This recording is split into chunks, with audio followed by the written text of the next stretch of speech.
Welcome back to learn more about periodic table and patterns in this periodic table. We already know that there are 18 groups in the modern periodic table. First, second, third to 12th, they are not in our syllabus. So we will be mainly concentrating on first, second, and 13th, 14th, 15th, 16th, 17th, and 18th. These groups, mainly these are 8 groups on which we need to focus upon, and there are 7 periods. One, we can write in Roman numerals also: second, third, fourth, fifth, sixth, and seventh. You need not to worry about that. You need to memorize this whole periodic table and their location. You just need to cram 1 to 20 atomic number and the elements name. कि first 1 atomic number किसका है, 11 किसका है. Only this thing you need to know, and the concept how to write electronic configuration, and the fact that how the group number is decided, and how the group number is decided, and how the period number is decided. Fine. So हमने last video में बात भी की थी कि group number और period number की location, हम पीरियड नंबर कैसे डिसाइड करते हैं. जो लास्ट शेल में इलेक्ट्रॉन्स होते हैं, वैलेंस इलेक्ट्रॉन्स, उनसे हमें ग्रुप नंबर का पता चलता है. And the number of shells, जितने शेल्स में इलेक्ट्रॉन्स फिल हो जाते हैं या फिल होने स्टार्ट होते हैं, वो पीरियड नंबर उससे पता चलता है. फाइन. आज हमने पढ़ना है कि पैटर्न्स क्या हैं पीरियोडिक टेबल में. As we move from left to right, अगर हम यहाँ पीरियड में मूव कर रहे हैं from left to right, and if we move down a group, अगर हम किसी ग्रुप में अप टू डाउन जा रहे हैं, नीचे से ऊपर से नीचे जा रहे हैं, तो क्या क्या चीज़ों में चेंज आएंगे, कौन कौन सी ऐसी चीज़ें हैं जो चेंज होंगी, जो चेंज नहीं होंगी, और अगर चेंज होंगी तो कैसे होंगी. This is all about the patterns, जिस पर हमारा वीडियो आज फोकस्ड रहेगा. So let's start with the patterns. Suppose we are in a first group. ये हमारा फर्स्ट ग्रुप के एलिमेंट्स हैं. This is the first group. अब फर्स्ट ग्रुप कैसे डिसाइड हुआ, ये सब फर्स्ट ग्रुप में क्यों हैं? Because they all have 1 electron in their last shell. अपने आखिरी कोश में इनके पास एक ही इलेक्ट्रॉन है. क्लियर? इसलिए इन्हें फर्स्ट ग्रुप अलॉट हुआ. Now when we move down a group, अगर हम ग्रुप में नीचे जाते हैं तो वैलेंसी कैसे चेंज होती है? How does valency changes? Valency is decided by valence electrons. अब क्या वैलेंस इलेक्ट्रॉन्स चेंज होंगे? जब हम इस फर्स्ट ग्रुप के ही एलिमेंट्स की बात कर रहे हैं तो सब में एक ही इलेक्ट्रॉन है. वैलेंस इलेक्ट्रॉन्स चेंज नहीं होंगे, सेम रहेंगे. सो वैलेंसी भी सेम रहेगी. They all will lose 1 electron. इनकी नेचर क्या रहेगी? They have 1 electron in their last shell, so they will lose 1 electron. और जो लूज करते हैं उनकी नेचर होती है मेटल्स जैसी, and they are metallic in nature. So when we move down a group, अगर हम एक ग्रुप में डाउन जाएं, आप किसी भी ग्रुप की बात कर लीजिए. अभी हम फर्स्ट ग्रुप का एग्जांपल ले रहे हैं. अभी मैं आपके साथ 17th ग्रुप का या 16th ग्रुप का भी एग्जांपल लूंगी कि उनकी नेचर में क्या रहेगा. सो फर्स्ट ग्रुप के जितने भी एलिमेंट्स हैं, they all are metallic in nature because they all lose 1 electron. So जब हम डाउन जाते हैं ग्रुप में, तो जो भी कैरेक्टर होता है मेटालिक कैरेक्टर है. बट किसका ज्यादा मेटालिक होगा? कौन इस इलेक्ट्रॉन को इजिली लूज कर पाएगा? अब सपोज हाइड्रोजन की बात करें तो हाइड्रोजन के पास एक ही इलेक्ट्रॉन है के शेल में. ठीक है, ये इसका न्यूक्लियस है. But if we talk about potassium, तो पोटेशियम का अगर सपोज ये हमने न्यूक्लियस बनाया, इट हैज 4 शेल्स. ये के शेल में इसके पास 2 इलेक्ट्रॉन्स आएंगे, देन एल में 8 आएंगे, फिर एम में 8 आएंगे, एंड देन एन में 1 इलेक्ट्रॉन आएगा. क्योंकि इसका एटॉमिक नंबर जो है के का वो है 19. 19 के अकॉर्डिंग इलेक्ट्रॉनिक कन्फिग्रेशन बनता है 2881. दैट्स वाई के में आपके 2 इलेक्ट्रॉन चले गए, फिर एल में आपके 8 चले गए, एंड देन एम में 8, एंड देन लास्ट में एन में 1. अब ये वाला 1 इलेक्ट्रॉन का जो ये हाइड्रोजन है जिसका एटॉमिक नंबर 1 था, इनका डिस्टेंस ज्यादा है या इसका डिस्टेंस ज्यादा है? तो इस एक इलेक्ट्रॉन को लूज करना किसके लिए ज़्यादा इजी होगा? आपको पता है न्यूक्लियस जो है वो पॉजिटिवली चार्ज होता है, इसका होल्ड रहेगा ये नेगेटिव इलेक्ट्रॉन पर या इसका ज़्यादा रहेगा? किसका ज़्यादा रहेगा? यहाँ डिस्टेंस कम है, डिस्टेंस लेस है किससे?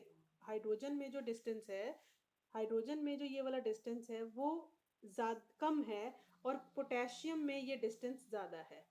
तो इट मीन्स इस एक इलेक्ट्रॉन को लूज करना पोटेशियम के लिए काफ़ी इजी रहेगा as compare to hydrogen. So as we move down a group, electron को लूज करना यानी कि मेटालिक कैरेक्टर जो है ये बढ़ता जाएगा, बिकॉज इलेक्ट्रॉन को लूज करना इजी हो जाएगा, और जितना इजीली लूज करेगा उतना ही वो मेटालिक होगा, क्योंकि मेटल्स की टेंडेंसी होती है इलेक्ट्रॉन्स को लूज करना। सो अभी हमने दो फीचर्स की बात की कि when we move down a group valency remain same but metallic character goes on increase, metallic character बढ़ता जाएगा। अभी आप समझते जाइए, in the end of the video मैं इन सारे पॉइंट्स को समराइज कर दूंगी जिनसे आपके लिए बहुत इजी हो जाएगा। अभी हम सिर्फ अंडरस्टैंडिंग पर आप ध्यान दीजिए कि कैसे हो रहा है, कौन सा पैटर्न कैसे चेंज हो रहा है। Now we will talk about third feature. Third feature में ये होगा कि जब हम डाउन जाएंगे किसी ग्रुप में तो नंबर ऑफ शेल्स बढ़ते जाएंगे, बिकॉज ये फर्स्ट पीरियड है यहाँ एक ही शेल है, ये सेकंड पीरियड है यहाँ दो शेल हैं, ये थर्ड पीरियड है तो यहाँ तीन शेल्स हैं। अब शेल्स बढ़ते जा रहे हैं, जैसे हमने अभी बात की कि शेल्स बढ़ते जाएंगे, ये हमारा न्यूक्लियस है, पहले वाले जो हैं उनमें एक ही शेल है, फिर दो हैं, फिर तीन हैं, और इस तरह से फिर चार हैं। तो नंबर ऑफ शेल्स फिर 5, 6, 7, वैसे वो हमारे सिलेबस से बियॉन्ड है बट हम एक आइडिया लगा लेंगे, ऐसा ही होता है कि नंबर ऑफ शेल्स बढ़ते जाते हैं। अब नंबर ऑफ शेल्स बढ़ेंगे तो ये डिस्टेंस बढ़ता जाएगा, और सबके पास एक ही इलेक्ट्रॉन है लास्ट में। अगर फर्स्ट ग्रुप की बात करें या सेकंड ग्रुप की बात करें तो सबके पास लास्ट में 2 इलेक्ट्रॉन्स हैं, उन्हें लूज करना इजी हो जाएगा। दैट्स वाई मेटेलिक कैरेक्टर हमारा इंक्रीज हो रहा था। अब मेटेलिक कैरेक्टर बढ़ रहा है तो क्या बाहर से इलेक्ट्रॉन्स को लाना, यानी कि रिवर्स इसका नॉन मेटेलिक कैरेक्टर के साथ क्या होगा? अगर मेटेलिक कैरेक्टर लूजिंग इजहान हो रही है तो क्या गेनिंग के साथ क्या होगा? गेनिंग भी इजीली हो पाएगी, ये इलेक्ट्रॉन्स को गेन कर पाएगा आराम से। इसका पॉजिटिव न्यूक्लियस इतना दूर है ये बाहर वाले इलेक्ट्रॉन से, ये बाहर के इलेक्ट्रॉन है, इन्हें ये खींच पाएगा, अट्रैक्ट कर पाएगा, अपने शेल्स में ला पाएगा? नो। तो जब गेन करना मुश्किल हो जाएगा, इसलिए नॉन मेटेलिक कैरेक्टर डिक्रीज होगा और मेटेलिक कैरेक्टर इंक्रीज होगा when we move down a group. तो ग्रुप में जाने पर वैलेंसी सेम, अभी तक हमने क्या पढ़ा? Valency same, metallic character increases because tendency to lose electrons becomes easy and non-metallic character goes on decreasing। अब हम मूव करते हैं फोर्थ कैरेक्टर की ओर। फोर्थ आपका फीचर है एटॉमिक साइज या परमाणु का आकार। परमाणु का आकार, इसके साथ क्या होगा? आई हैव ऑलरेडी डिस्कस कि जो ये फर्स्ट पीरियड है इसमें एक ही शेल है, ये सेकेंड पीरियड है इसमें दो शेल्स हैं, ये थर्ड पीरियड है इसमें तीन शेल्स या कह सकते हैं कोश हैं। तो जब नंबर ऑफ शेल्स बढ़ते जाएंगे, नंबर ऑफ शेल्स इंक्रीज होंगे, तो साइज भी तो इंक्रीज होगा। इसलिए परमाणु का आकार ग्रुप में नीचे जाने पर बढ़ता जाएगा, एटॉमिक साइज इंक्रीजेस। ये है हमारा fourth feature. Fine, I will summarise all these things. Valency same, size increases, metallic character increases, non metallic character decreases. These are the four features जो हमने डाउन द ग्रुप स्टडी किए। अब हम period की बात करेंगे कि पीरियड में जब हम लेफ्ट टू राइट जाएंगे तो क्या होगा। अब पीरियड में जब हम लेफ्ट टू राइट जाते हैं तो 1 to 18th ग्रुप में हम मूव करेंगे। अभी जो फर्स्ट आपका पीरियड है यहाँ पर एक फर्स्ट ग्रुप में एलिमेंट है और एक लास्ट ग्रुप में 18th वाले में है। देन फिर सेकेंड ग्रुप में अगर आप देखें तो यहाँ लिथियम से स्टार्ट होकर के फिर ये नियॉन तक जा रहा है।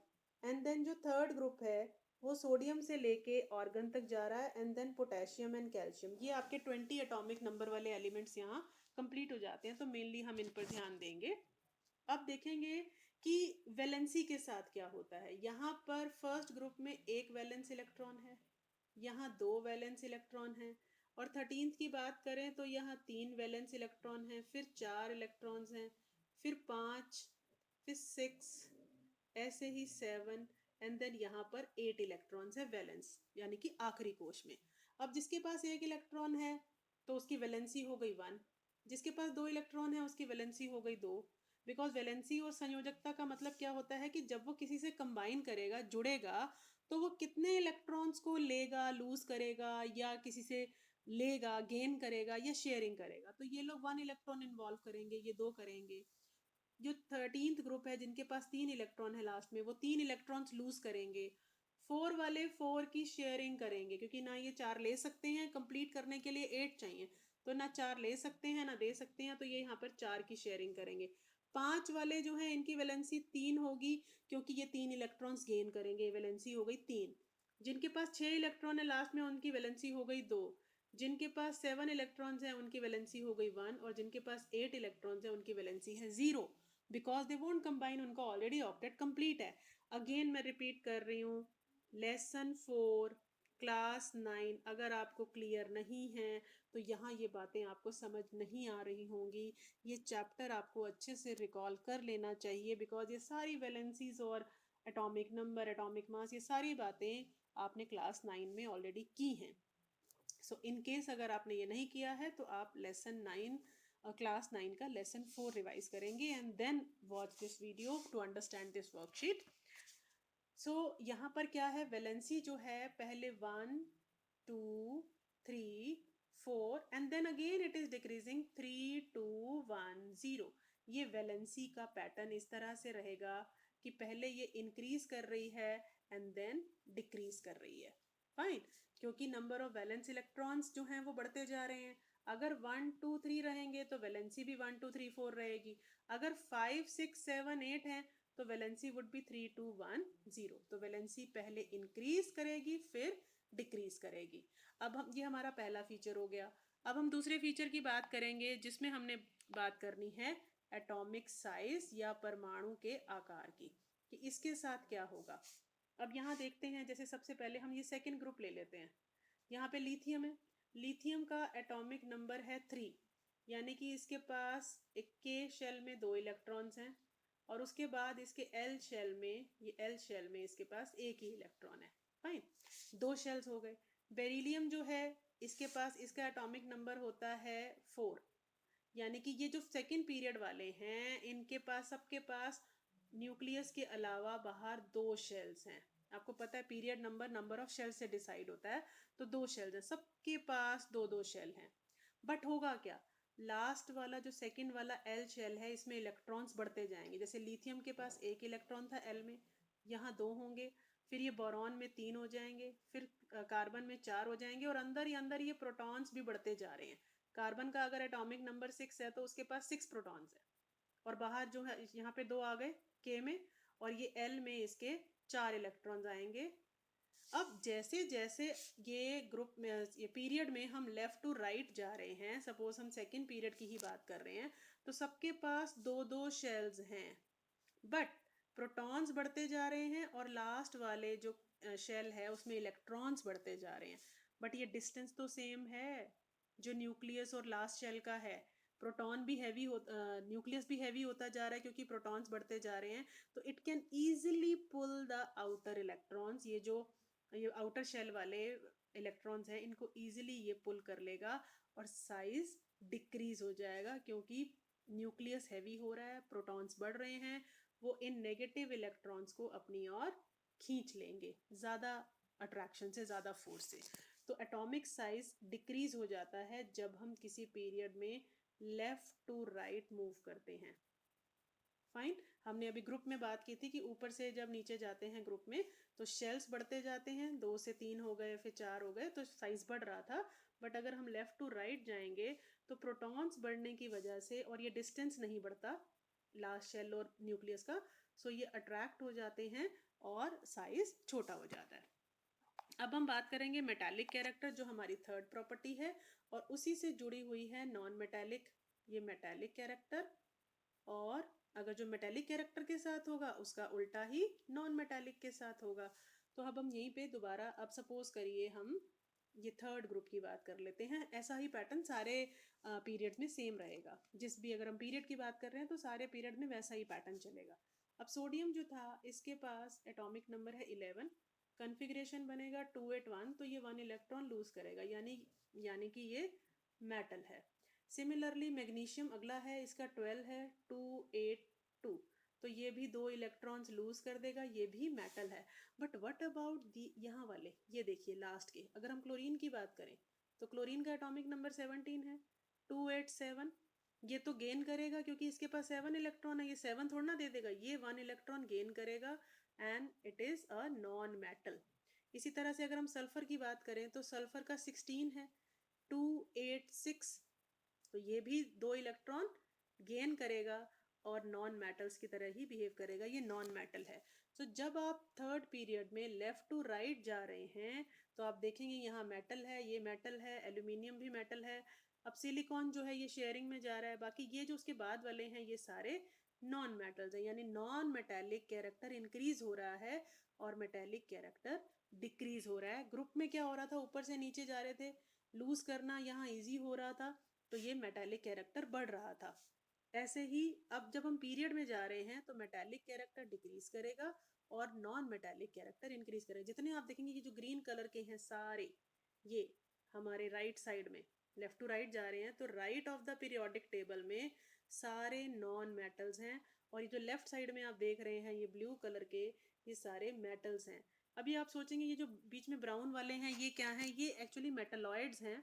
इनके बारे में भी आपकी नेक्स्ट वर्कशीट में बात की जाएगी कि मेटलॉइड्स क्या होते हैं, जो मेटल्स और नॉन मेटल्स दोनों के बीच के कैरेक्टर्स रखते हैं, क्योंकि ये लूज भी नहीं करते और गेन भी नहीं करते, दे गो फॉर शेयरिंग, जैसे सिलिकॉन है, जर्मेनियम है। सो इनके बारे में अलग से एक टॉपिक आएगा जिसके बारे में हम बाद में बात करेंगे। सो आई थिंक अब आपको यहाँ अंडरस्टैंडिंग बन गई होगी कि अगर हम एक ग्रुप में अप टू डाउन जाएं और एक पीरियड में लेफ्ट टू राइट जाएं तो किस तरह से चार ये जो पैटर्न्स हैं, इनके चार जो ये कैरेक्टर्स हैं, इनके पैटर्न्स कैसे चेंज होते हैं। So let's summarise these things. Here is the differences in these patterns is in front of you. Then when we go down a group from up to down, the valency remains same, because एक group में last shell में electron same होते हैं तो valency भी same रहती है, but in a period it first increases and then decreases. It increases from 1 to 4 and then again decreases from 4 to 1. Fine, we have already discussed about it. I have just summarized it here. What about the atomic size? As the number of shells goes on increasing, when we move down a group, the atomic size increases. But when we move from left to right in a period, the atomic size decreases. I have just symbolized, I have used the symbols. ये decrease का symbol है कि atomic size decreases due to increase in the number of positive protons. Protons बढ़ते जाते हैं तो वो जो outer shell में electrons होते हैं उन्हें अपनी तरफ attract कर पाते हैं with the greater force. You can write this much reason is sufficient. And what about the metallic character? Metallic and non-metallic character, they go hand by hand, because metallic character के साथ जो चीज होगी वो non-metallic में उसका reverse होगा. So when we move down a group, metallic character increases because जितना distance बढ़ता जाएगा, shells बढ़ रहे हैं, तो positive nucleus से outer shells का distance भी increase हो जाएगा और losing easy हो जाएगी.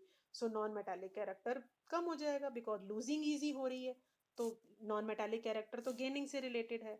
अब पीरियड में जब हम लेफ्ट टू राइट जाएंगे तो मेटालिक कैरेक्टर जो है ये डिक्रीज होगा, बिकॉज इलेक्ट्रॉन्स के गेन करने की टेंडेंसी बढ़ जाएगी और गेन करते हैं non metals. So metals to non metals हमारी पीरियोडिक टेबल ट्रांजिट करती है when we move left to right in a period. And non metallic character जो है वो इंक्रीज करेगा, बिकॉज अगर मेटालिक कैरेक्टर कम हो रहा है तो नॉन मेटालिक बढ़ेगा. आपने देखा ही था पीरियोडिक टेबल में लेफ्ट साइड पर सारे मेटल्स हैं और राइट साइड पर सारे नॉन मेटल्स हैं. This we have already discussed. So this is the summarised differences in the pattern. These patterns are also very important. Usually 2 marks का question इनमें आ जाता है. वो किसी भी चीज से रिलेटेड हो सकता है, valency, atomic size, metallic character, non metallic character, and with the reason you have to explain. So I think this topic is clear.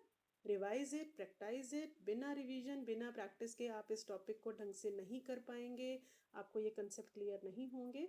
So keep practising, ज़्यादा से ज़्यादा हर ग्रुप और पीरियड में इस तरह के पैटर्न्स ढूंढिए, अच्छे से रिवाइज कीजिए, और नेक्स्ट वीडियो में मिलते हैं इसी टॉपिक के साथ, इसे और आगे बढ़ाएंगे।